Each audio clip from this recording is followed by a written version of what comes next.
Vladimir Putin on US soil. For a red carpet rendezvous, applause from Donald Trump, then an outstretched hand to the man no longer the pariah but a peer, brought in from the cold with a warm handshake.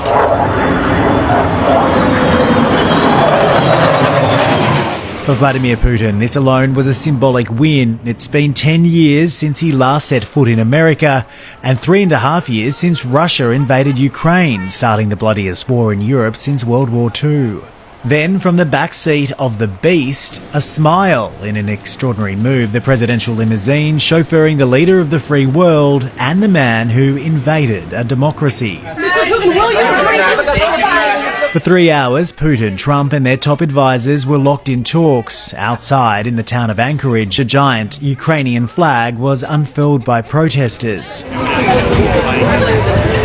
Alaska marking a monumental moment of high-stakes diplomacy, but Putin didn't blink.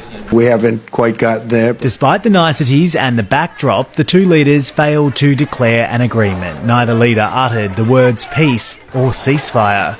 There's no deal until there's a deal. I will call up NATO in a little while. I will call up the various people that I think are appropriate, and I'll, of course, call up President Zelensky and tell him about today's meeting. The Russian leader signalled no change in his hardline stance, warning Ukraine and Europe to not create any obstacles.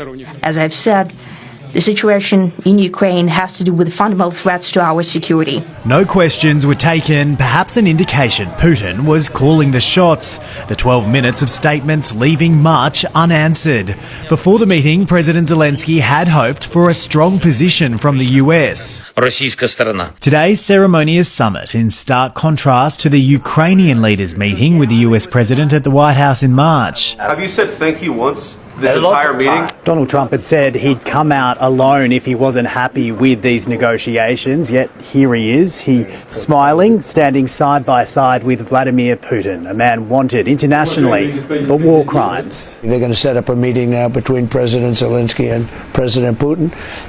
And myself, I guess. There's been no public commitment to a second meeting, and for now, no new sanctions on Russia. The onus instead put on Ukraine. Now it's really up to President Zelensky to get it done. And I would also say the European nations, they have to get involved a little bit. Donald Trump